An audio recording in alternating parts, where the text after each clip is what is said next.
Two, test 1 2. All right. I don't know what happened there. My mic wasn't working and I was talking, so.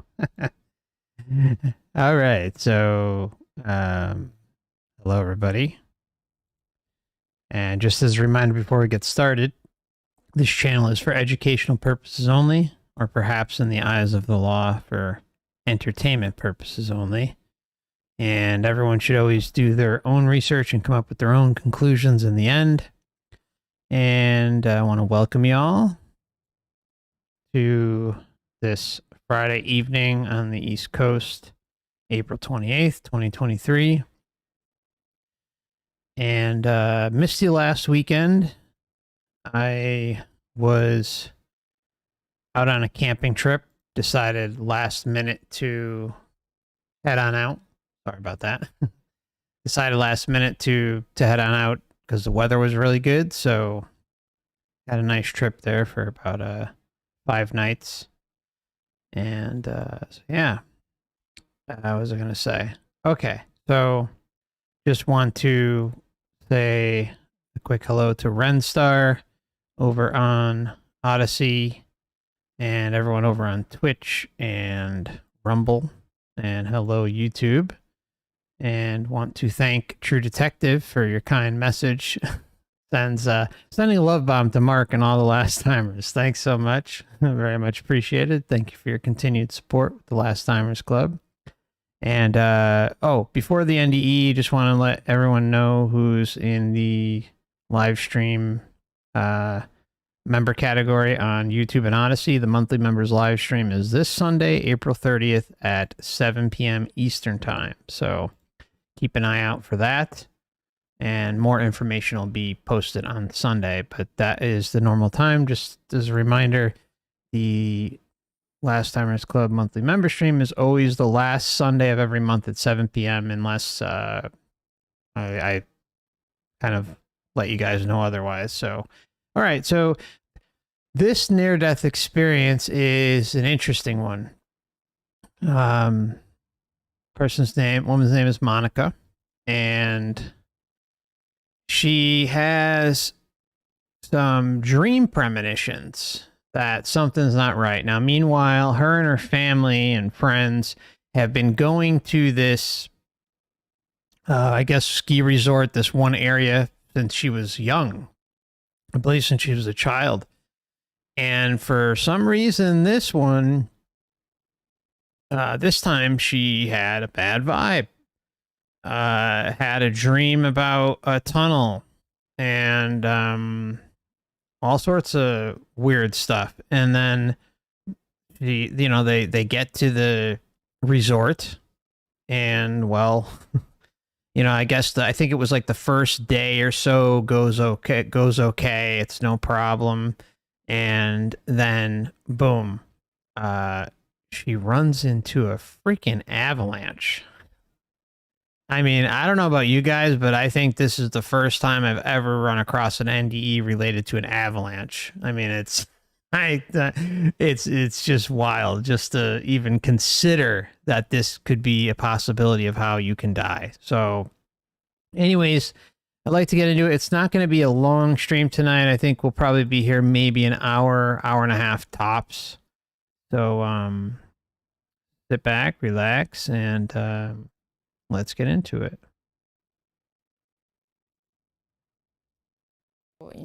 I didn't stand a chance. It happened so quickly. I can't even describe the pace to you. It happened within seconds. I could feel this gust of wind heading towards me, how everything cracked around me. I made myself very small so I wouldn't be hit by the avalanche and torn to pieces. And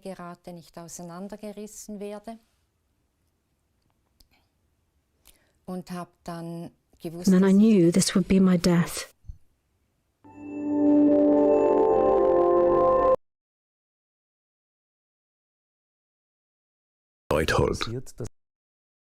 Sorry, I just had to skip that, just in case there's some copyrighted music there. Years ago, an event happened that changed your life permanently. You were buried by an avalanche. You wrote a remarkable book about this experience called The Avalanche. Would you tell us how this accident came about? Yes, gladly. Even as a small child, I used to go hiking in the mountains with my father. My sister and brother always wanted to go up and down mountains by ski lift, but I was the only one who went ski touring, meaning hiking up mountains on skis with my father. I really enjoyed it. It's something I wanted to carry on doing my whole life. So I'd go ski touring in the mountains every year, either by myself or with my family, with my husband or a group of people. I've got to say that I'm not really a good skier. I usually relied on people who were experienced. So we had this tradition that we'd ski tour up the mountains with a group of family and friends every year at the end of the winter season. It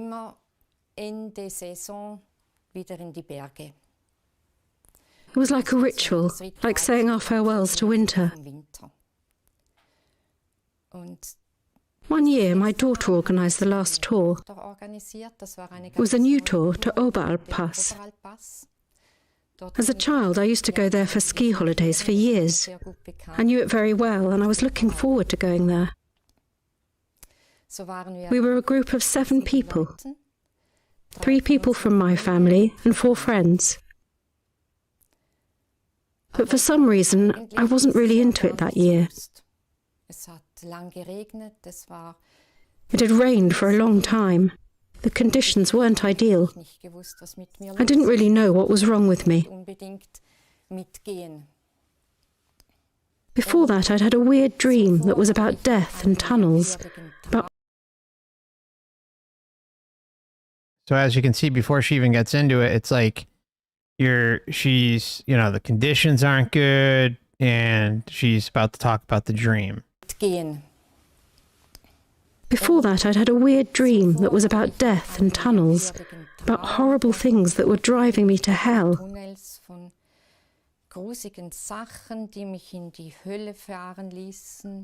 So I knew I had to go through it.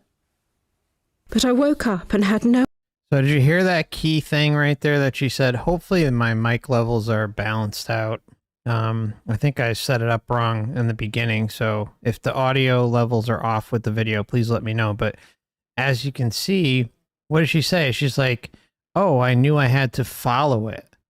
So she has this dream premonition and knew she had to follow it. I mean, that is weird. Really weird. So I knew I had to go through it. But I woke up and had no idea what this dream was supposed to mean. At that time, my youngest daughter was about 20 years old.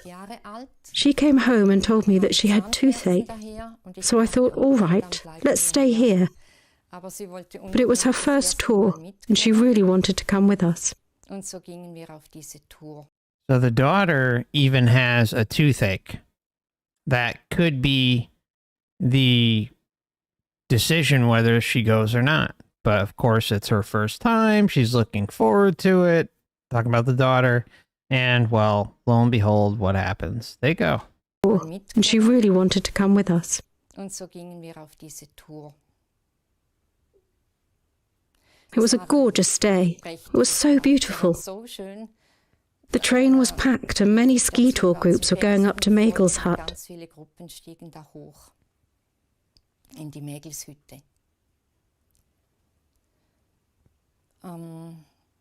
Right from the beginning, I was quite unsure of myself.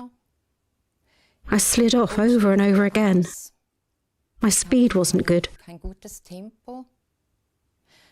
After some time, however, I found my rhythm, and it was just extraordinary. I was so happy to see the white expanses, the steel blue sky, and nothing else. Of course, I was scared of avalanches because it was the end of March. According to the weather forecast, the danger of avalanches was quite high. But everything had gone well. We arrived at the hut and had a fun evening. So she arrives, day one's fun, it's enjoyable. And another interesting moment that's going to come up. The next day, the good skiers went up another mountain.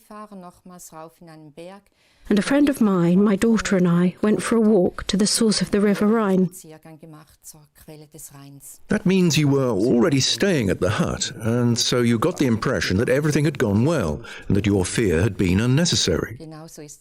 Exactly, that was the feeling I got. It had been a very good night, so quiet. The weather turned out perfect again the next day. Okay, so this is, literally like the definition of the calm before the storm.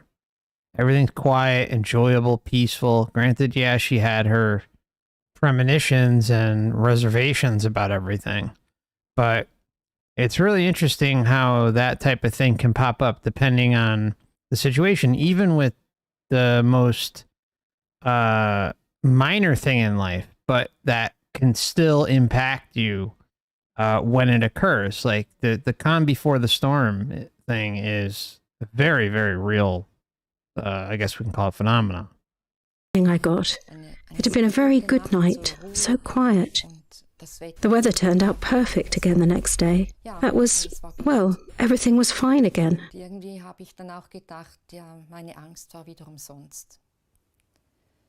During the walk, my daughter Cornelia asked a few times, "Isn't there a danger of avalanches today?" And I answered, "Where should an avalanche come from around here? This is a huge plain. That's nothing."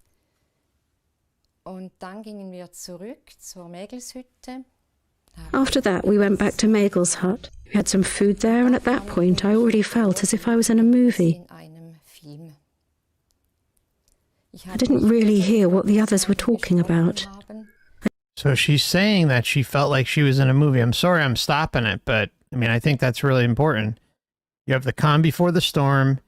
You have like, kind of like this, if I had to, I don't want to put words in her mouth, but almost like a disassociation. I didn't really hear what the others were talking about. I didn't eat anything. I also didn't drink anything. I was thinking, it would be nice to be back in the valley in Chamut on the way home. So I went into the hut and asked the landlord, Bruno, whether there was a danger of avalanches today. Bruno. And he answered that it was always dangerous whenever the snow was in the right condition to form avalanches. We should just follow the orange posts on the way down, because it had already turned into something like a ski slope. I didn't need to worry going down there. But his words didn't comfort me. So we started off, the 7 of us. Rudy and I were in the middle. Rudy is my husband. It was a gorgeous ski descent. We stopped every now and again and discussed how we'd proceed. And soon we were able to see our finishing point, Chamut.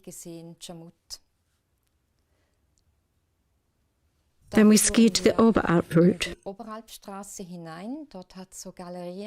There was this gallery to stop avalanches from blocking the road. So we skied into the first gallery and suddenly I got really scared. I stopped and asked Rudy, "Isn't it dangerous here?" He said, "Look, the avalanches have already come down. They've already gone over the gallery. You don't need to be scared. This is a sure indication for tour skiers."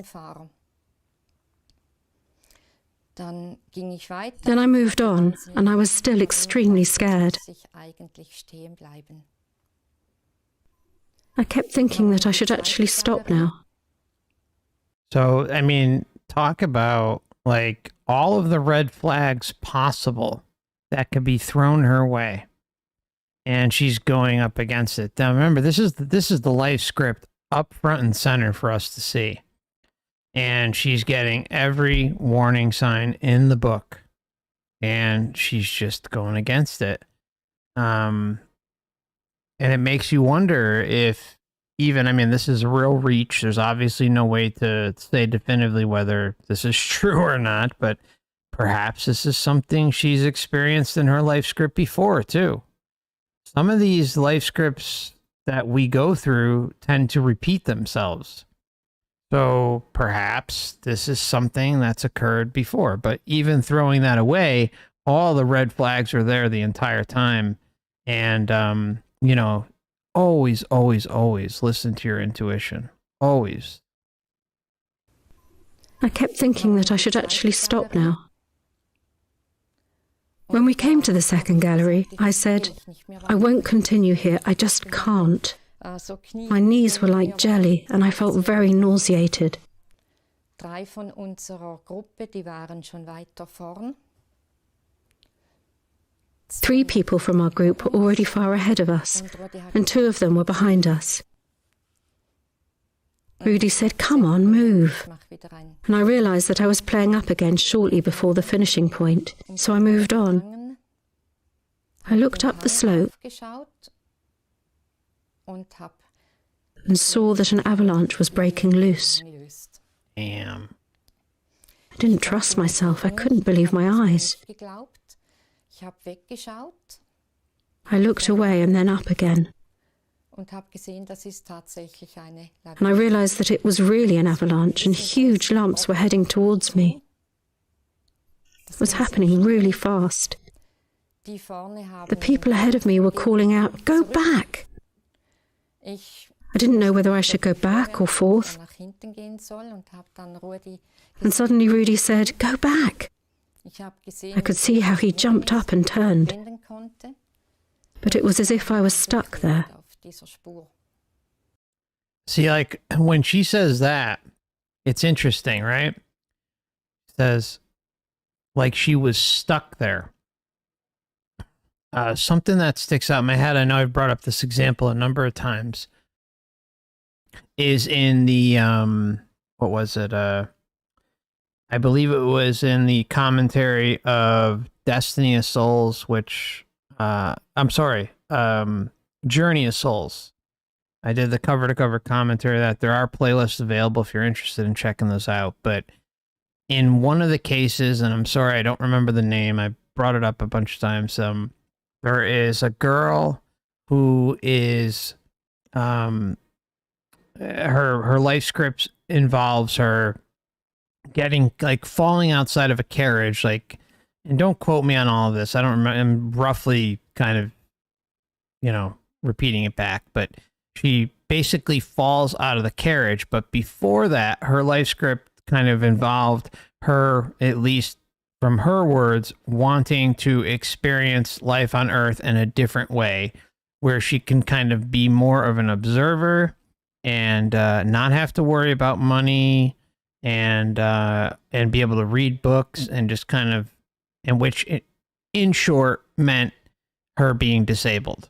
So anyway, she's in the carriage with, I believe, her parents, and something inside of her knew that, you know, this is going to be a moment that is not going to be good.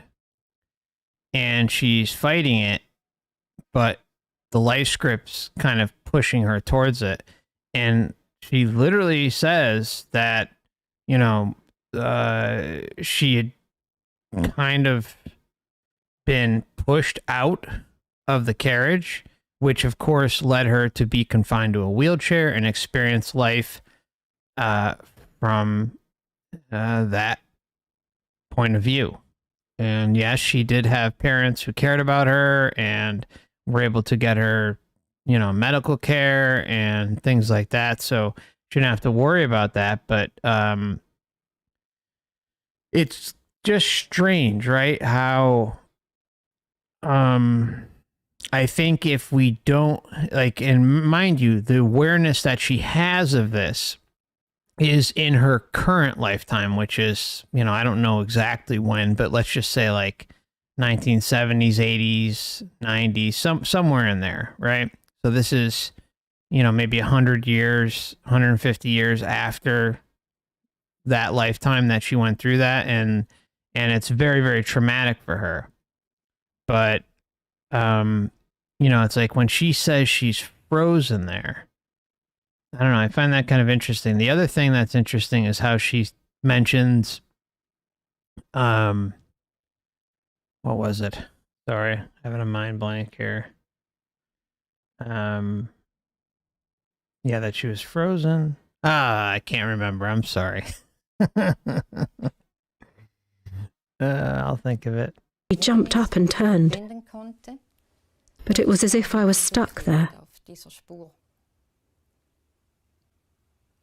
I didn't stand a chance. It happened so quickly. I can't even describe the pace to you. It happened within seconds. I could feel this gust of wind heading towards me. Oh, I just remembered. Okay, it was how she said things were moving so fast early on. Like a lot of what we hear in I mean, I don't know about you guys, but I experienced a car accident where I was moving at probably like 70, 80 miles per hour and driving in a car on the West Coast of the United States. And I look in my rearview mirror, and ahead of me also is, you know, traffic's coming to a stop, but I'm also checking my rearview mirror, and time slowed down significantly. And I knew that the person behind me was going to hit me full speed. And that's what happened. But time slowed down so much. So I find it interesting with what she's saying is that time was essentially sped up. So I don't know. It's just, that's a little different, right? I mean, And then, of course, she has people on the side saying, oh, well, go up, or whatever they were saying. So I don't know. It's interesting to hear a difference of opinion or a difference of experience where things are sped up versus slowed down. I could feel this gust of wind heading towards me, how everything cracked around me. I made myself very small so I wouldn't be hit by the avalanche and torn to pieces. And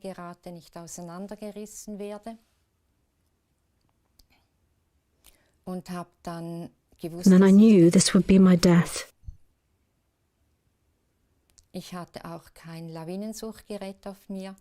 I'd already stuffed my jacket into my backpack and also my mobile phone. I'd almost reached the finishing point and it had been quite warm. Then I just panicked. I just said my farewells to everybody in one sentence and really quickly, and I knew this was going to be my death. Then masses of snow hit my head, and I noticed that I was swirled around in the air. I also heard cracking noises around me, like a forest, like trees breaking up. Or bones. And then I was gone for a while. Unconscious? I suppose I was unconscious, yes. I woke up again and had no idea where I was. I had the notion I was in a thermal spa, and that the sound of burbling I could hear around me was the murmur of the water. I was thinking, it feels a bit tight in here. I'd like to swim away. And then I realized that I'd been hit by an avalanche. Are these the masses of snow that have buried me?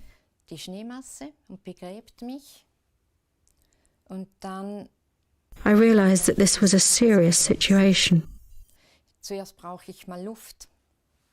That first of all I needed some air.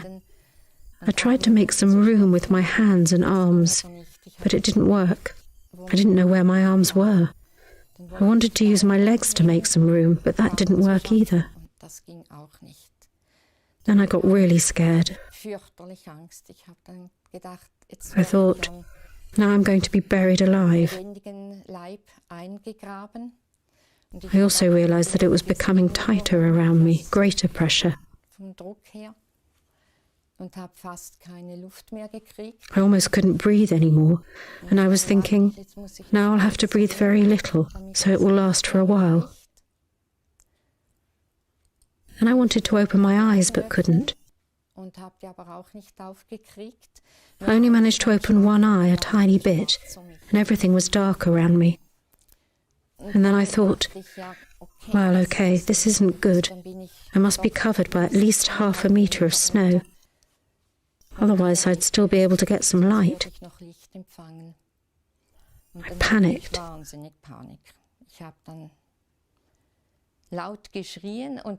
I screamed, and strangely, I was screaming like Jesus on the cross.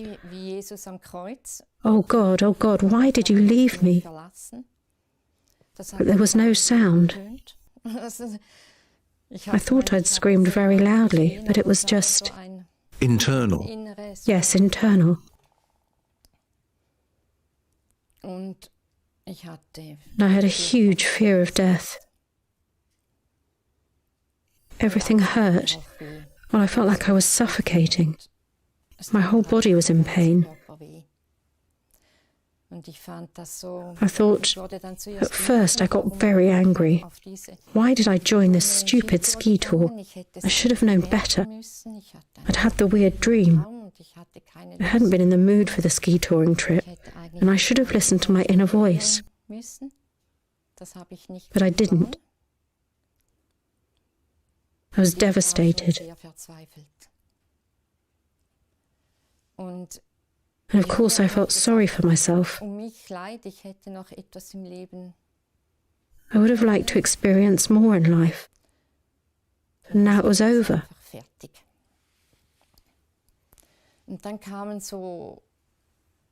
Then something like light images appeared. They were people I knew. I was able to say my farewells to them. Sometimes it was a whole group of people. Sometimes anybody. Sometimes it was a person I didn't want to say my goodbyes to. There were also people with whom I needed to clear something up.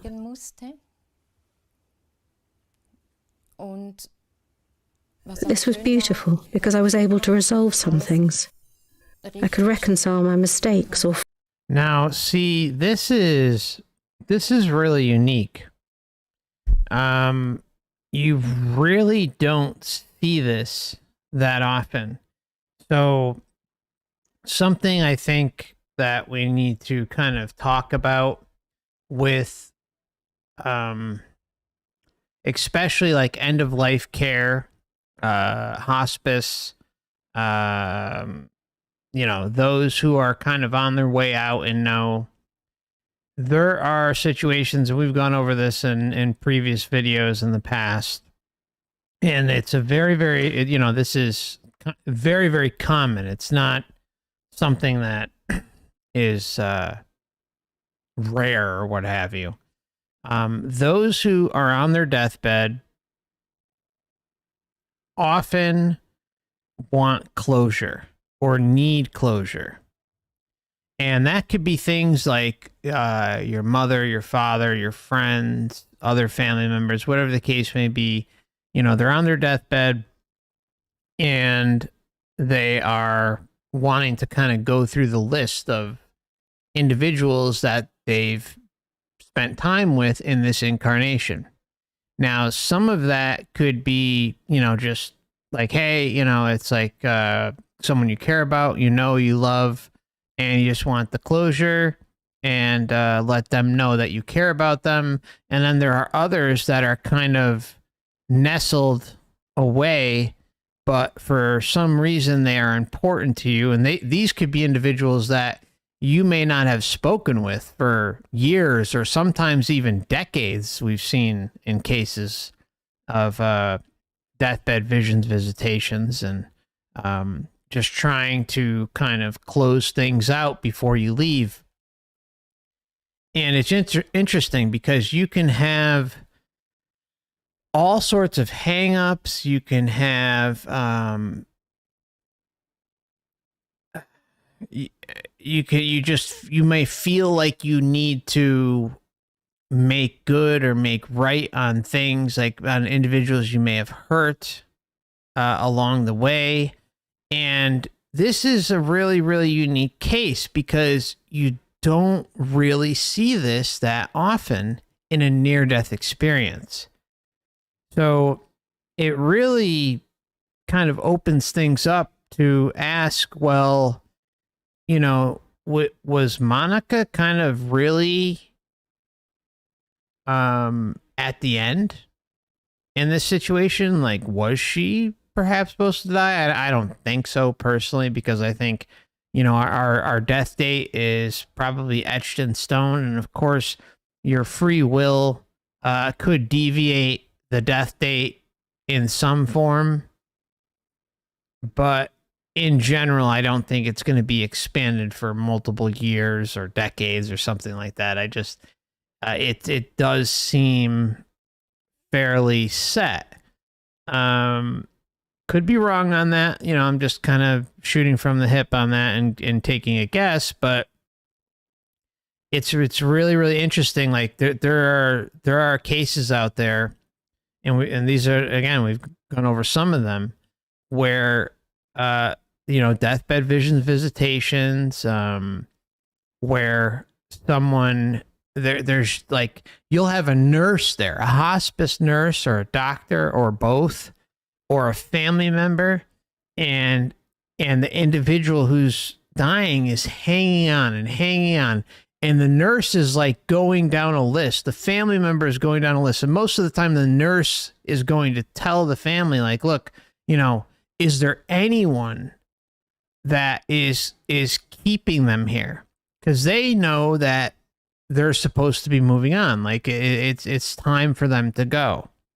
And yet, you know, they'll go through the laundry list of friends and family and whatever, but there is some individual out there. Now, this doesn't happen all the time, but it happens enough, and it's really fascinating, because as soon as the person arrives and and meets with the individual who's dying that they have wanted to talk to, then they will leave the room and pretty much die within hours, sometimes minutes.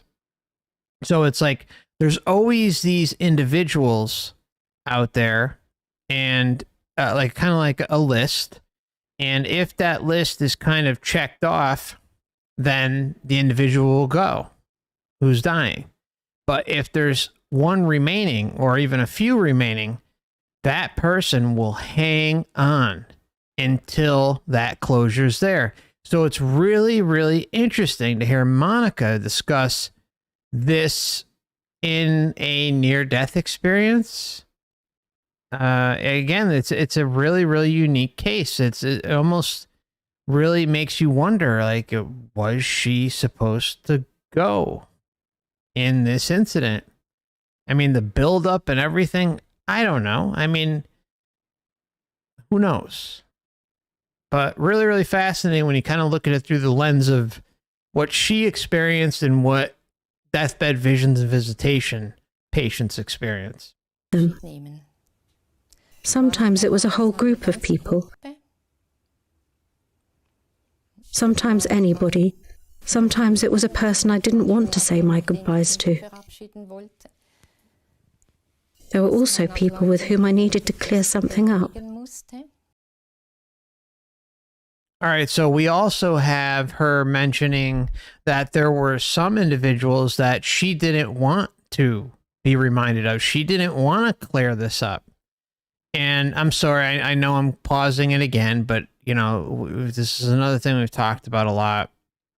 How, yeah, it's sick stuff, right? I mean, you can have someone as a child grow up in a very abusive situation, and as soon as they turn 16, 18, they haul ass out of that situation and break from the family, break from the abuse, whether it's the mother, the father, the stepmother, the stepfather, it doesn't matter. They haul ass out of there.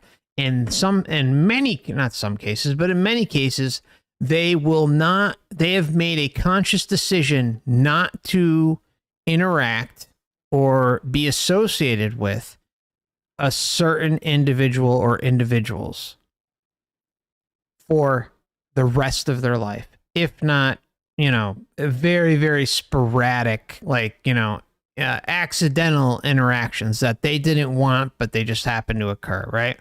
And so fast forward to them being on their deathbed, and, well, who appears? The abuser. And the abuser saying, oh, I'm sorry, and this and that. And all of a sudden, there's this like deep realization of why the abuser was who they were and why they did what they did. And, you know, I don't know what happened with Monika and who she's specifically talking about, whether it's a single person or multiple people who in her life that she didn't want to interact with, but the Matrix kind of thrusted it upon her. And this is something that happens with some individuals who break from their family, their friends, from from 16, 17, 18 years old, or run away and go and build their own lives from a young age and don't look back. These things happen. And I think it's sick and twisted. I think it's absolutely sick and twisted. If you're involved with an abusive situation and you have said, okay, enough of the abuse, I'm going my own way, doing my own thing, go pound sand, and then you're on your deathbed and you have to deal with that? Are you kidding me? You left it for a reason. But then the Matrix kind of scurries on in, uses the belief system that you have, tugs at your heartstring, makes excuses, and supposedly you're dealing with the individual that you dread having to deal with. And somehow, hands are washed, everything's fine. Get out of here. I mean, I'm sorry. I mean, if the individual, the abuser, has not made a point to reconcile with you during your lifetime about the abuse that they kind of dished out, then why the hell are they popping in, on your deathbed? And this could happen. The weird thing is, look, it varies greatly, but it can happen not as much. It can happen as far as a year out, but mostly 6 months onward towards your death, like more like 3 months, right? But I mean, 6 months, 3 months, weeks, days before, where these things tend to start to roll out. So you got to ask yourself, why is this happening? Why is this reconciliation all of a sudden an important thing for someone that literally, abused or tortured you or whatever the case may be for years on end, and you made a clean break? Say you leave at 16, 18, and then you die at 70, 80, 60 years, 70 years, whatever the case may be, that you've lived many, many decades that you've lived where you have not wanted to deal with that individual, and they are popping up, and reconciliation happens over and over and over again. The excuse train is rolled out. Oh, well, it was for your spiritual growth, or that, or like there's this big cosmic understanding that, oh, it wasn't who they were or wasn't who they are, and blah, blah, blah, blah, blah, and on and on and on and on and on. I'm sorry. That shows more of the BS of this system. And it's tugging at the heartstrings when someone is dying on their deathbed. Are you kidding me? I mean, that alone is a massive red flag. And the forgiveness is there every freaking time. I have not seen a situation where it hasn't been there. There have been others where they have openly said that they are afraid to have to interact with the loved one, the abuser, or what have you, the parent, and then it happens, and then, like, again, the reconciliation, like everything, wipe your hands, everything's fine. Who's to say that what they're dealing with is even the individual in the first place? And if they wanted to make it good and wanted to make it right, then why the hell didn't they do that in their lifetime? Heck, you got 10, 20, 30, 40 years. You can mail a letter. You can leave a message on the voicemail. You could figure out some way to get the apology there. Why does it have to happen in the spiritual world? Get the fuck out of here. Get out of here. I mean, there are so many things are wrong with this system. So many. And the excusing of abuse and trauma and all this stuff, no more. No more. I'm sorry, this is just my opinion. I'm calling it out for what it is. It's just a bunch of bullshit. And who is to say that what you are dealing with is who they are claiming to even be in the first place, right? Who's to say that that is who they are? Enough. Anyways, sorry. Kind of just got heated on that one because kind of I relate with it a lot.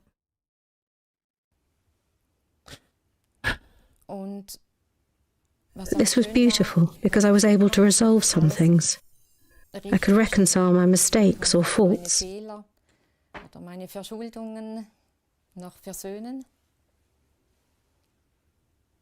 For example, my husband appeared 3 times for a very long time. The attachment train. This felt really good. I thought, if I had known that during my lifetime, I would have done that a long time ago. It was such a good feeling to be at peace with everyone. But I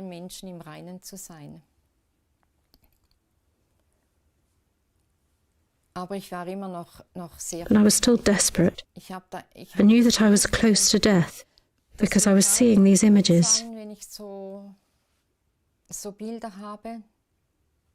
And I couldn't really accept death. But eventually I told myself that I wanted to come to terms with things.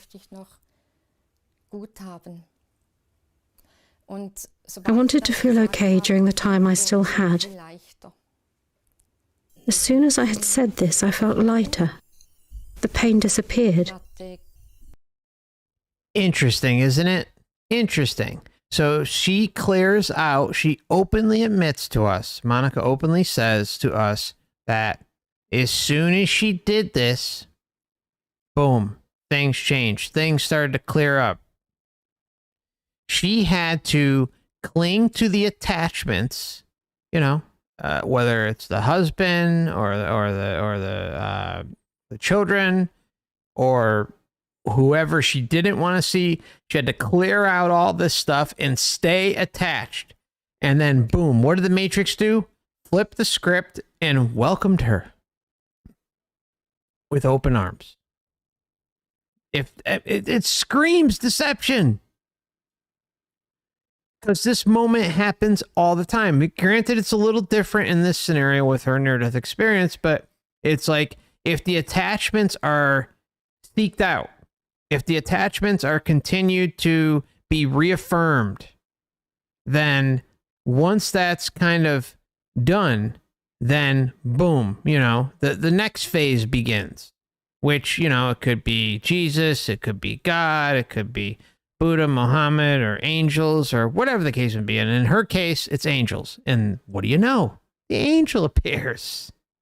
I didn't have this fear of suffocating anymore.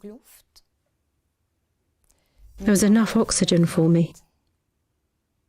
I was no longer cold, and I felt like... Now I felt like I was in a good place, somehow as if I was accompanied. I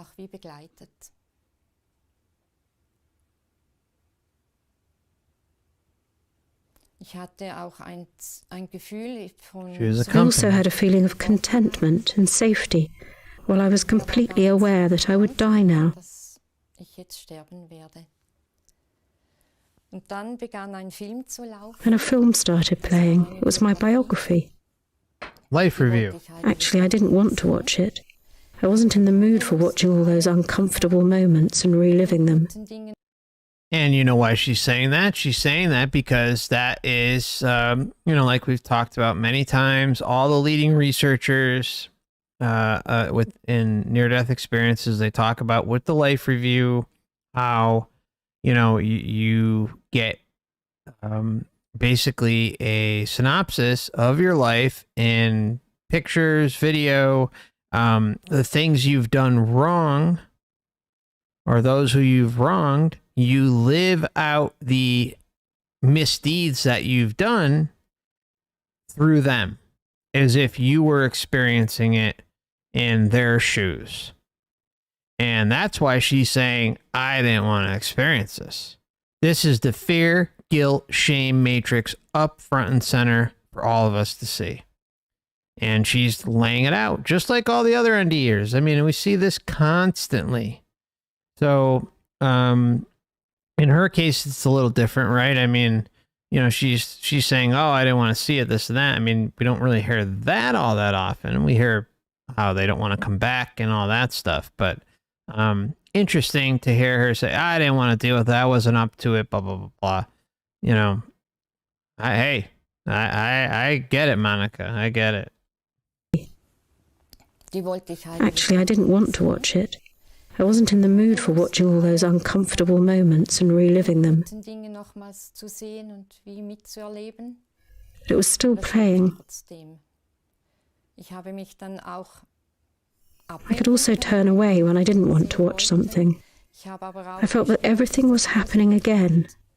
And as if from afar, I watched a few scenes, and some of them I wanted to watch again.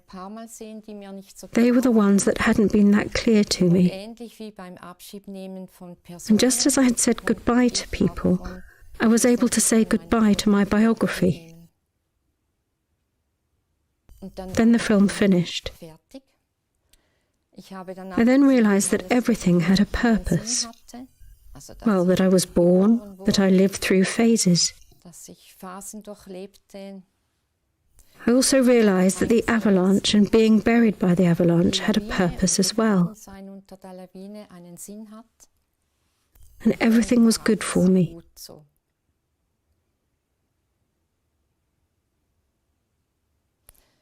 A being appeared in front of me. There you go. I'd say it could have been an angel. It accompanied me. This being didn't scare me at all. It was surrounded by light and safety and benevolence. It said, "I'll come with you now." Oh, that's great.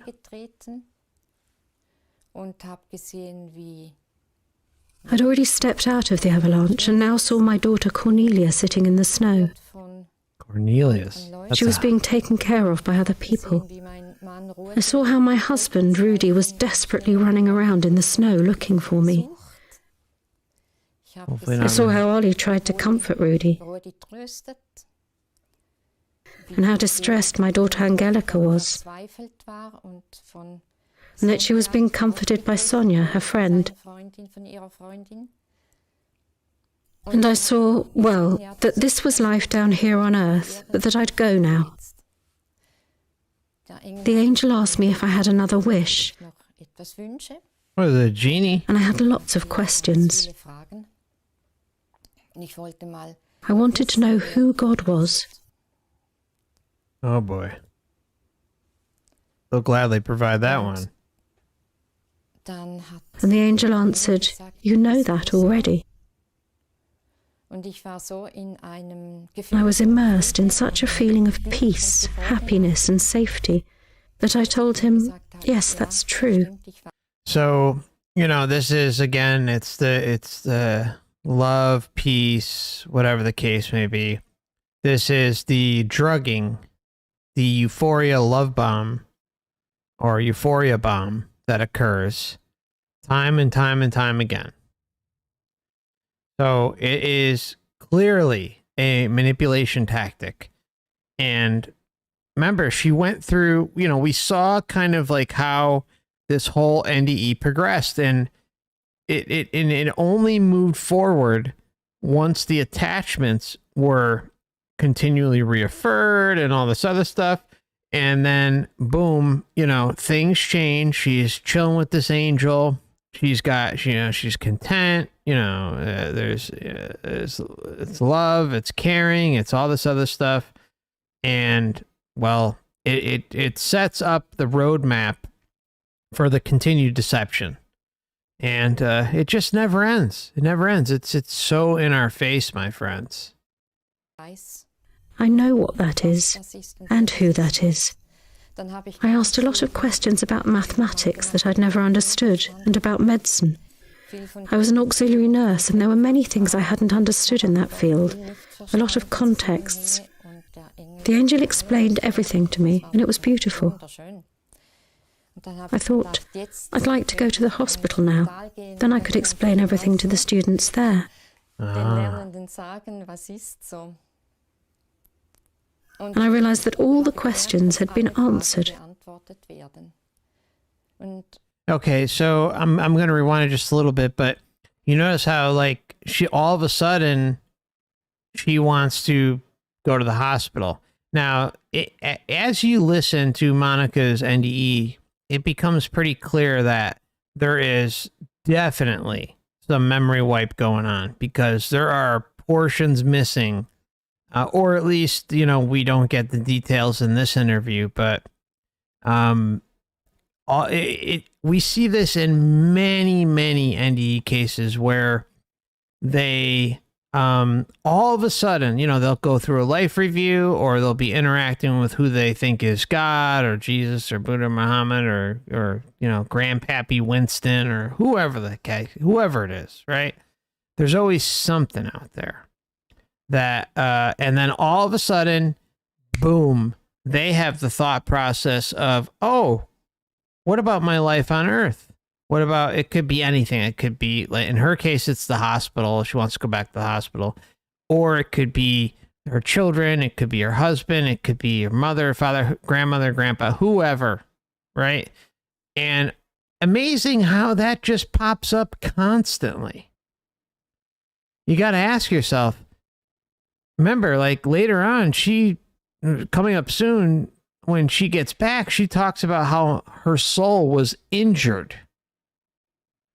She was going through the entire process, yet magically, if out of thin air, after she's kind of jumped over all the hurdles that we see time and time and time again, that this system plays on individuals who have these types of experiences, all of a sudden there is this, huge moment where they are thinking about their life on Earth. There is definitely information, big gaps, memory wipes in this NDE. No doubt about it. The hospital now. Then I could explain everything to the students there. And I realized that all the questions had been answered. Yeah, all of them been answered. Remember, answered. This isn't something she knew. Remember, we hear it constantly. I'm sorry for pausing it again, but we hear over and over and over again how they knew the answer to every question in the universe, or everything made sense all of a sudden, this and that.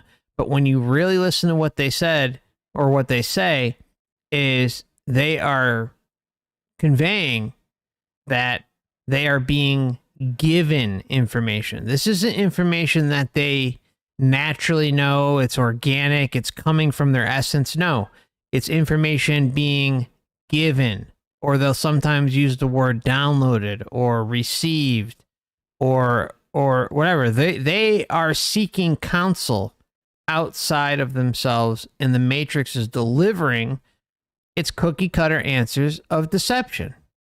And we see this constantly, again, over and over and over again. So it's like, if it's not coming from within you completely, 100%, you got to ask yourself, who's giving that information? And can that information be trusted? That's the question, right? What we are so prone to just blindly trusting. We want to believe in good. We want to believe there is something looking out for us. But, what does this realm do over and over and over again? It just proves itself to be one big, fat deception. And all of a sudden you die, you have an NDE or whatever the case may be, and you're interacting with the system that is involved with bringing you here. Why would you blindly trust the information being given? Now, some people out there seem to think that, because everything is telepathic, that you can't be lied to or deceived or this or that. Well, that's complete garbage. Complete garbage. I'm sorry. I used to believe that. I'll readily admit it. I used to believe that, but it's just not the case. It's just not. We can't blindly trust anything exterior to ourselves, because that's not sovereign. That's not a sovereign mindset. That's not a sovereign direction. That doesn't involve liberation when there are exterior forces imposing themselves onto us and giving us, quote unquote, answers. mathematics or the fabric of the universe or this or that. And, well, what happens when they come back? They don't know. They tell us over and over and over again, they had the answers to the universe and this and that. They knew what life on Earth was all about. And of course, that goes with the whole growing and the spiritual evolution of the spirit, the soul, whatever you want to call it. And that pops up a lot. But in the end, again, the information is being received from an exterior source. It's not coming from within you. NDEers have proven that over and over. I mean, I know I'm repeating myself, but they prove it. They openly say it. And if they're not openly saying it, then they're saying it, cryptically, or not even. Cryptically is not the best word, but they're admitting it in fewer words, I guess, right? So, anyways, let's move along. Sorry, I just have a lot to say on this one. Questions had been answered. I didn't have any more questions. I was completely content and happy. Time to go back to Earth, then. The angel also asked me, "Do you have another wish?" "Yes, now I'd just like to die in peace," I said. "I'd just like to die in peace." I completely accepted my fate. I lay down in the snow and waited for my death. I was very happy. Maybe my father would come to get me, or my grandmother. I was very relaxed at the prospect of who would come to get me. Okay, so see, this is already the preconceived notion of who is going to come and get her. Whether it's her father, grandfather, mother, whoever, whatever the individual is, you pick the scenario that you may be in, or your family or friends may be in when they're dying, and she is looking forward to the attachment, and it's her family, we get it, it's not, we're not crapping on family or friends or those that we're close with. It's like, enjoy the relationships while they're here. But at the same time, don't allow these things to cling to you on your way out. That's the big difference. Don't let the attachments get to you, because this is what the system wants. This is exactly what it wants. And as long as you're clinging and banking on something, whether it's a loved one or a phony BS God that the Matrix presents, then or archetype, then, well, you're gonna get it. That's what it does. Very well, too. Sadly. And then I fell asleep. How did your rescue come about? How long were you buried by the avalanche? And how were people able to find you? Okay, so before he gets into this question, I'm going to take a quick break. We will meet back here in about 5 minutes. I'm sorry, I gotta let the dogs out. And just as a reminder, this channel is for educational/entertainment purposes only. And thanks for stopping by tonight. We'll see each other shortly. Enjoy the music. Jam out.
Welcome back, my friends.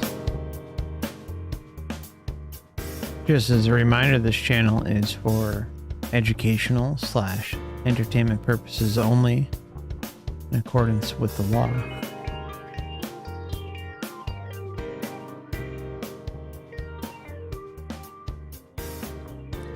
And we're going to continue on shortly. Just want to remind you that I do have 2 YouTube backup channels. If you're new here, please consider signing up to the backup channels.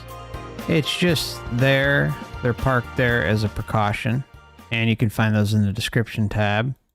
And I also have an Odysee and a Rumble account. My preferred choice is Odysee as the alternative backup platform. But I also enjoy Rumble, so hello to everyone on Rumble. And I'm able to talk about, especially like things like breakthrough trips over on those platforms. I just can't do it here anymore. It's really risky, so feel free to check me out on those platforms. There are links available in the description, as well as referral links. I know with Odysee, you'll get some library crypto for free. It's completely free to sign up for both of them. And I also have a Twitter and Instagram, a D-Live, and I may be missing something here, but the monthly members live stream for this month, for those that have maybe just tuned in, is this Sunday, April 30th at 7 p.m. Eastern Standard Time, and the monthly members live stream is the last Sunday of every month at 7 p.m. Eastern Standard Time, unless the schedule changes, which I'll let you know, but it's always good to kind of have that in the back of your mind if you're already a member or considering joining. Your support is always appreciated, but never expected. And there's also, if you're interested in booking a one-on-one session or donating to the channel, it's always appreciated, but never expected, as I said earlier. And so, thank you so much. And want to give a big thank you to Lawrence. Lawrence has been a member for quite a while and says, I tend to think the whole, quote, needing closure, end quote, thing is matrix-induced guilt. Better to decide ahead of time what you're done with everyone, case closed, or what you're doing with everyone. Yeah, it's definitely, Lawrence. I'm totally with you. I think that's the beauty of kind of running into the whole soul trap information, right? You can work things out while you're here, while you're in the know, and make sure that those doors are closed. Or worked on, right? It doesn't mean you have to throw everyone away or anything like that. I know for some reason, there's a group of individuals out there that think it's like, oh, well, you should just shut down everything in your life. Throw the dog out the door, throw the cat out the door, the rabbit, whatever, put your mother on the street, your father, whatever, and just, close up shop and say, screw them all. That's not what I'm saying. I've never said that, but it's important to know where you have to work on yourself. And it doesn't hurt, right? I mean, if you kind of wrap things up, and today, tomorrow, next week, next month, next year, whatever the case may be, great. I mean, that's kind of the way to go. But I'm kind of like, in terms of those who, and this is, a little bit controversial, but I kind of feel, and like we were talking about earlier, it's like, if those who have done you wrong, look, I haven't been a saint by any means. I've tried to make right on a period in my life where was less than kind or desirable, when I was kind of really knee deep in the matrix as a automaton, right? And I've tried to make good on all of those things, but that was me taking the initiative to try and fix those things. If the roles are reversed, right? and you have an abuser or whatever the case may be that isn't proactively coming to you to resolve those things, do you think you, in any way, shape, or form, like you need to get off your ass and make that right? Or if you're the victim? I'm just saying, I don't see the point in that at all. If anything, it's an easy out, right? It's like, oh, well, hey, that's the jerk off, and I'm going to take care of myself. I mean, if they're not doing it from the kindness of their own heart, why should you be proactive in seeking out some sort of closure with them?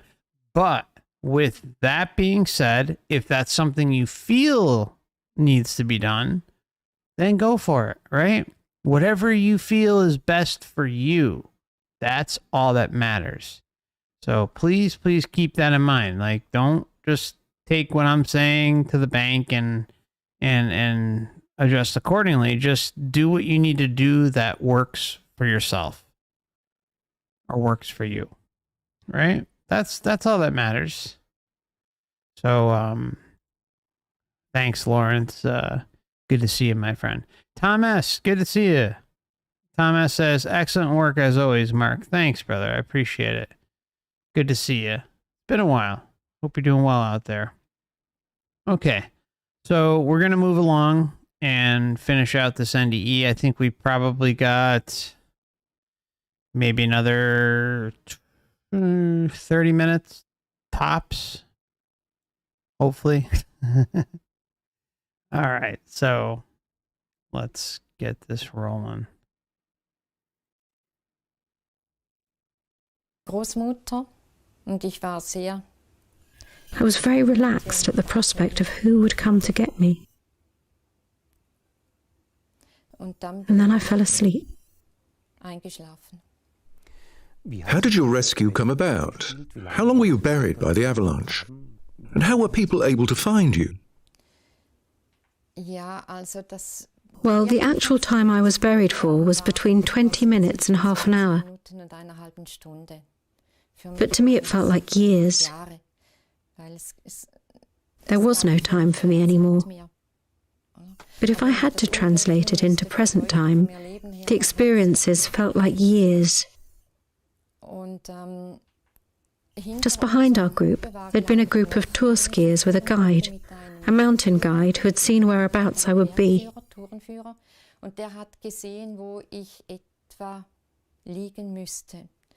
He also found one of my ski poles and told people where they should look for me. They were poking with their ski poles into the snow and stumbled upon something hard, which turned out to be my blue ski boot. There they started digging.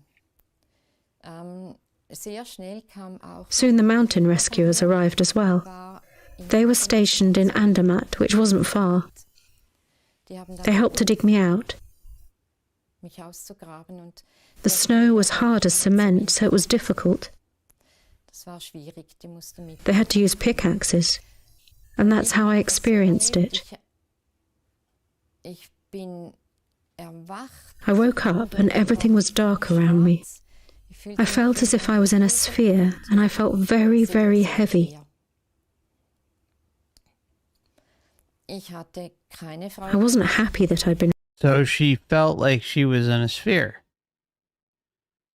That's an interesting one, right? I mean, there are a number of experiencer cases out there where they talk like they were an orb and openly kind of say that. So perhaps that's what Monika experienced. Who knows? I woke up and everything was dark around me. I felt as if I was in a sphere, and I felt very, very heavy. I wasn't happy that I'd been rescued, or that I was about to be rescued. I would have loved to stay where I was. Okay, so here we have an open admission how, you know, she was perfectly content and happy with staying where she was. But, oh, well, here comes the back to earth train rolling on in, just like with other NDEs. I did a short video, a number of years ago. It's only about like 10 or 15 minutes long. And I talked about how pre-birth experiencers and near-death experiencers, they'll say one or two things consistently that, pre-birthers will say, I didn't want to come here. And NDEers will say, I didn't want to come back. And it's, a high percentage. So you got to ask yourself, if that's the case, why are they coming back? Why are they coming back? Because they've gone too far along in the illusion. They've been convinced that what they need to do is go back to Earth for whatever reason it may be. And it could be anything like, for your spiritual involvement or you have a mission or this or that. I mean, the excuses are endless, but they're always kind of about the same. So it gets individuals into a certain comfort zone, and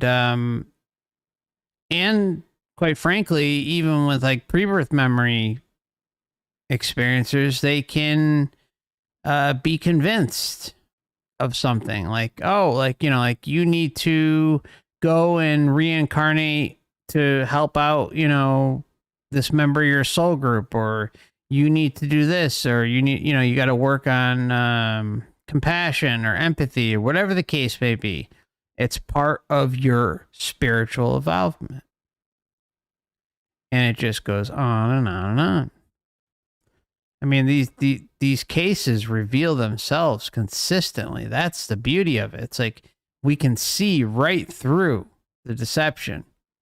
It's just a matter of not blindly taking what they say as truth and instead listening to the clues where deception lies. And there are plenty. I would say in every single case we see them. It's just a matter of listening to what the experiencer has to say. That's all. I wasn't happy that I'd been rescued, or that I was about to be rescued. I wouldn't either. I would have loved to stay where I was. I also felt as if I were being pushed aside. I felt like I was just a body, and that my soul no longer existed. Oh. That was a great conflict for me. The people up there were so happy. They were giving the thumbs up. Yeah, she's alive. She's going to be saved. How, we don't know, but she's going to be saved. Yeah. And I didn't want to be rescued. All right, so what does she have too? I mean, this is maybe a little bit of a different scenario, and I'm sorry for interrupting again, but, we've seen NDEs where they kind of, look, there are crazy ones where, and this pops up, like, I don't know what the percentage could be, but it's enough of a data point to take into consideration where an experiencer will walk into something like a stadium or a big room, and they are just surrounded by beings cheering them on, saying, yeah, you did it, or yeah, like giving them this grand reception. And some of them they know, some of them they don't know. And what is that? That's like the buttering up phase, right? It's the pure deception to help them feel a certain way, stroke the ego, and also kind of mix in things that are familiar to them that, they know, other beings they know, or soul groups, or other individuals that they've reincarnated with, not necessarily just in this lifetime, but previous lifetimes, and the list goes on and on. And so it builds up that ego. And what is the ego being built up with alongside that? The attachments. It's some really, really diabolical shit. It It's incredible to witness. But it's also easy to see how we can each fall for this type of thing. And it's because we care. It's because we have empathy and compassion for those that we've been around. Even if there's just one, and then you can even throw pets in there. I mean, the system is very, very well thought out. And all it takes is that one attachment. And it could be stupid things. It could be, land. It could be a car. It could be money. It could be family, obviously, or friends. Or thinking that or religion that molds you into a certain way of thinking, which is, stamped and certified by the Matrix so that you don't seek sovereignty, so that you don't seek liberation. They were giving the thumbs up. Yeah, she's alive. She's going to be saved. Yeah. How, we don't know, but she's going to be saved. And I didn't want to be rescued. And somehow I felt really, really heavy. Yeah, you're going back into a body. Worse. It was an experience. It was like being hit by a bomb very hard. And now I was alive again. It wasn't a good feeling. Were you able to understand your experience with the Avalanche properly? Were you able to talk to people about it? Well, from the first moment I was alive again, I knew I would write a book about it. But actually I wanted to write a book that would have one page. And it would say content. Then the book would be finished. I went to the Canton Hospital. Sounds like the Matrix marketing department kind of working its magic on poor Monika. Right? You come back, you write a book. I mean, how many times have we seen that? A book, a paper, or they wait a really long time until they can actually talk about it. Sometimes they'll have their NDE 10, 20, 30, 40 years ago, or even longer, and feel just not right about sharing it because of the environment that they grew up in. And that's usually because of religious dogma. And then thankfully, because of the internet, those doors have kind of opened a little bit more, where we can get a big sample size of the data that's out there and make our own opinion. But the narratives are consistent: love and light, or hellish-like experiences. And then recovery. And then, a direct one-way ticket back to Earth. And it would say content. Then the book would be finished. I went to the Canton Hospital in Lucerne and was lucky that everybody who had been part of the ski tour, and also my son, came to the intensive care ward.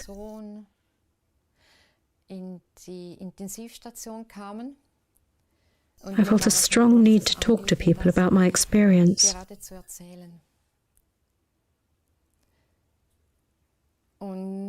Everybody was... It went very well. I noticed that they understood what I'd experienced. Oh, I bet. They didn't dismiss it at all, like "you're nuts" or "this is a mental illness," or something along those lines. That was very good for me. Also, the doctors who were there were very understanding. I asked for a priest, a psychologist. The auxiliary nurses who were there. None of them spoke in a disrespectful way about it. In your book, you write that already as a child, you had a great fear of death. Did this experience change your fear? And did it have a long-lasting effect on you? Yes, it changed me. and it also had a long-lasting effect on me. As a child, I was awfully scared of death, and of course of a possible punishment. For that reason, I decided to study auxiliary nursing at the age of 46. I needed to get to the bottom of it all. What is life? What is death? What is the process of dying? What happens during that time? I just wanted to get closer to it all. But I was always very scared. To some extent, it had prevented me from living, this fear of death. After this experience, it was gone. It still is. The fear has disappeared. How did your return to normal life take place after this accident? How long did it take you until you were fit again? Well, for me it was very helpful that I had a lot of injuries on my body. It meant I had a lot of time to catch up with my soul, because it was completely different. For me, my soul was badly injured. I had the feeling that I didn't really want to live here again.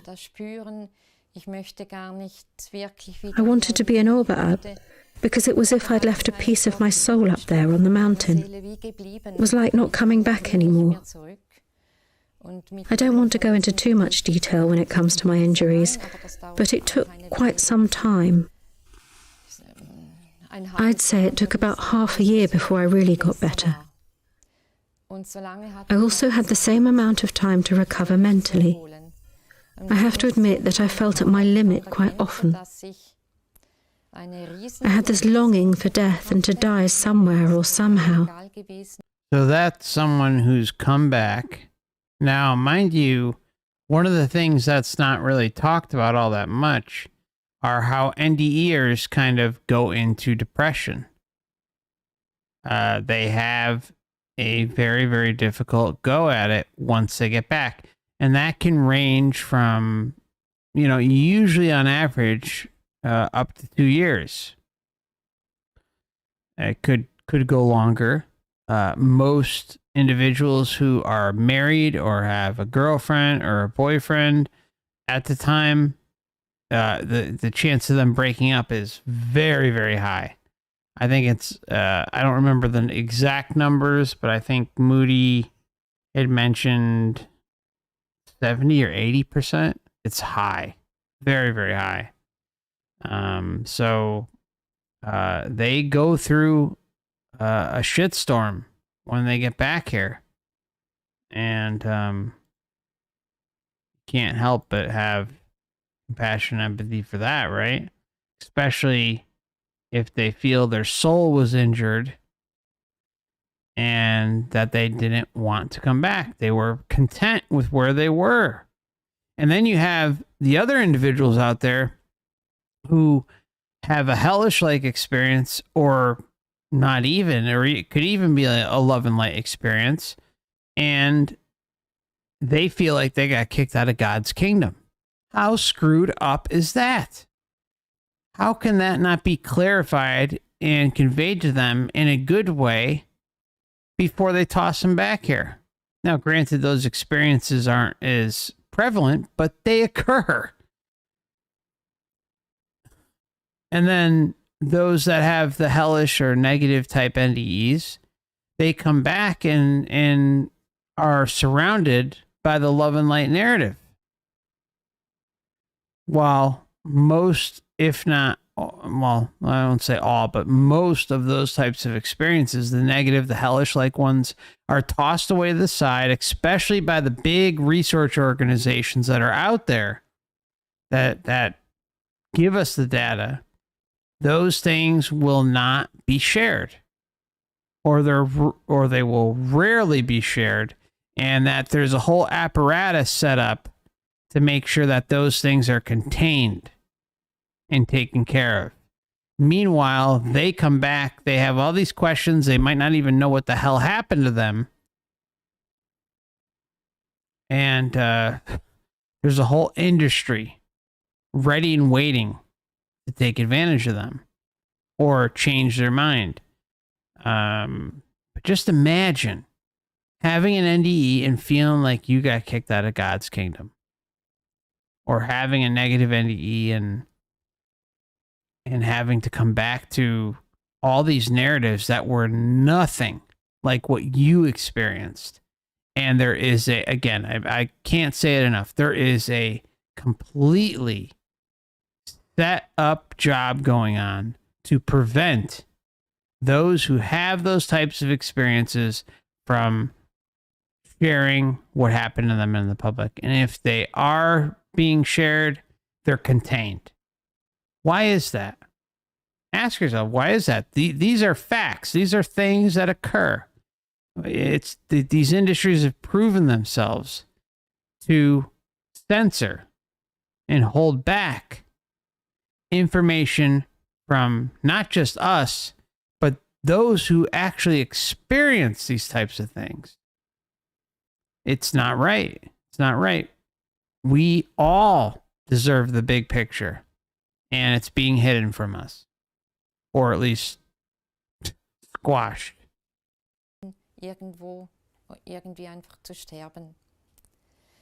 I've also been in touch with people who've been revived, and they said the same. This conflict, you were lucky, be content. It could have been much worse. This was very difficult for me. I just needed time mentally in order to say, yes, now I'm good. Now I'm recovered. Earlier, you were speaking about a dream you had before the accident. In your book, you write that the dream was about dangerous and adventurous travels. How would you assess this dream in retrospect? Great question. For me, the dream was like a preparation.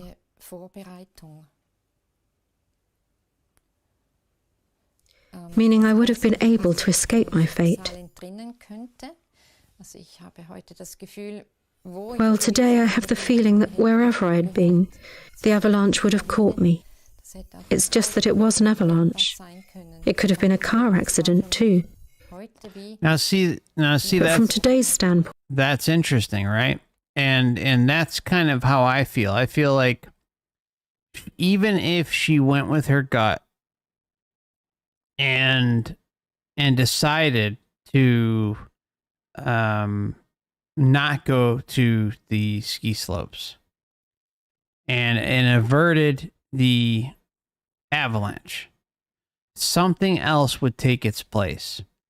And this is, I mean, there's an old book of experiencer cases out there. They're not just NDEs, they're all sorts of things, called the Phantasms of the Living.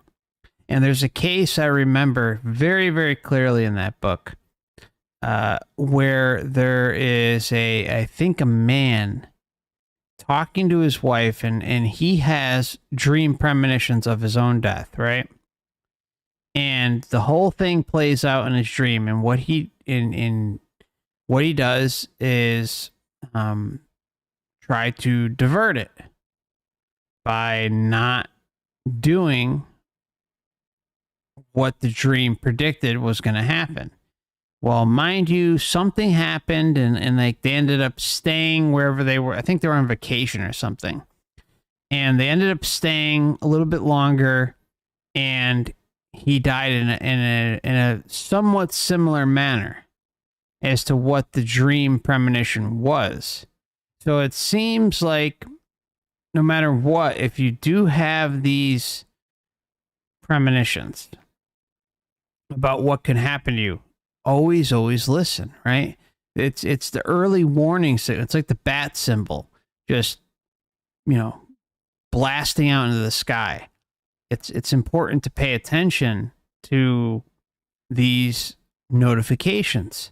And personally, I think it's important to actually want these early warning systems, so to say, so that you're prepared. Like if you start to get this deep intuition that, like, hey, I'm on my way out, or this or that, listen. There's nothing better than us being able to have that early warning system, because that means batten down the hatches. That means, okay, bye-bye attachments, let me take care of myself. Let me get my affairs in order and all this other stuff. But In the meantime, I think the best advice or at least the advice I can kind of throw out there, and of course you got to do what you got to do for yourself, but I think the best advice I can say, and this is what I'm going to do, is like, hey, everyone, back off.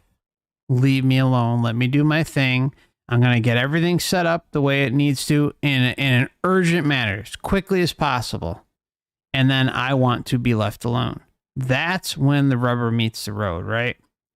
You don't want attachments kind of clinging and hanging around on you and this and that. I mean, I've even had this discussion with my girlfriend before, and I've told her, and we're both in agreement. It's like, hey, once that time comes, if something's heating up or say you get some sort of terminal diagnosis or what have you, plan accordingly so that, you're not, I mean, I hate to say it, but not surrounded by the attachments. It's like, because if you kind of remove yourself from those at the time, I'm not talking about now, I'm not talking about tomorrow, I'm talking about if you start to get these early warning systems from the Matrix, just listen to them. That's all. And do what you need to do to protect yourself. That's when it really counts, right? We can talk about this, and many of us will live years and years and years on from this point forward, but there will be a number that don't. And they get the early warning system. Put your intention out there so you know when it's time to get serious. That's all. Avalanche. It could have been a car accident too. But from today's standpoint, it was like a preparation for me. In retrospect, these things happen again and again, or they've already happened quite often. What role does religion play in your life? So see, even she admits these things have happened already. They happen again and again. A great movie TV, I guess you can say limited TV series that exposes this and how we kind of keep continuing to live some of these scripts over and over again is Life After Life. It's a BBC series. I think it's like 4, maybe 6 episodes, hour each. I highly, highly recommend it. But it shows how there's this character, this woman who is building and building and building and building and building upon her life script, and things get cut short. And they get cut short. And then she moves a little forward again, and they get cut short. And it happens over and over and over again. It's like, it's literally the definition of insanity. So for Monika to tell us this openly is interesting. Now, I don't think any of us can sit here and say definitively that we experience that, but my gut tells me that there's a lot of truth there. So make of it what you will. In retrospect, these things happen again and again, or they've already happened quite often. What role does religion play in your life? Have you always been a religious person, and has your relationship with religion changed due to your experiences? Well, before the experience with the Avalanche, I had been searching for something over and over again. I'd also read a lot about religion, but never experienced it. For me, this was okay, and for others as well. But I'd never felt it from the inside, this feeling of safety and security. Feelings from the Matrix. And due to the accident with the Avalanche, I gained this personal relationship with religion. This feeling that eventually everything is going to be fine. Eventually dying is peace. And that feeling is in me now. Your experiences are also part of a new documentary with the title The White Ark at the Brink of Another World. What does this film depict? Edwin Behler was the director. He had read my book too. He was planning a new film and asked to speak to me.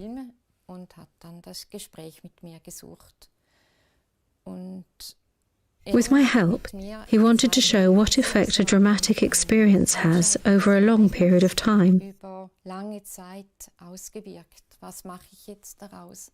What do I make of it? How do I live now? And that's how this film came about. He filmed me in the dementia ward, how I support people now. Would I have done that before or not? How did I cope with the death of my own mother? She was also extremely scared of death. And what was the result? These are the things he shows in his film. In other words, does an experience have a long-lasting effect, or does it fade after a while? How present is this experience still for you 10 years on? Okay, so before they get to the next question, how awesome is Monika? I mean, someone to work with, dementia or Alzheimer's patients or hospice setting and do something like that. You just want to give them a big hug and just, they're doing so much good. And meanwhile, there's this backdrop of incessant deception. And that's what drives me crazy. It's like Monika's heart is in the right place. She's doing a lot of good to help others and seeing probably death like on a weekly basis or if not monthly. And, it's so beyond screwed up, but bless Monika for doing so much good and doing what's right. And if, by the way, if anyone out there listening runs across the documentary and has a link, please leave it in the comment section. I tried finding it and I couldn't, but it was only a surface level search. So if you run across the documentary that she's in, please send it. Thank you. Shows in his film. In other words, does an experience have a long-lasting effect, or does it fade after a while? How present is this experience still for you 10 years on? How much of an impact does it still have on your life? The event itself has evaporated, of course. I also wanted to get past this, just the event. But it had a huge impact on me. Internally, I've become a completely different person. You wouldn't see that from the outside. Other people who'd known me from the past would say, now you're finally your old self again. But for me personally, I'm not the same inside anymore. When you say that you changed internally due to this experience, but others perceived you as somebody who hadn't changed, did you feel conflicted because of that? I found that very good. Yes, I can live with it well. Yes, I do. I feel a lot more liberated. Many people have a great fear of death. What would you like to share with them as a result of your experiences? Well, I work in a job where I have to support dying people over and over again. And often they are scared for themselves and their relatives. Ever since I had this experience, I've been able to support them very well. I can also take them into my arms. I'm just convinced that everything is going to be fine. And often they calm down. They believe me. I know that you have to live through death and the process of dying yourself. But this feeling of security that I have now is comforting. Mrs. Dreyer-Leuthold, I wish you all the best for your work in the future, and thank you very much for this wonderful conversation. Thank you.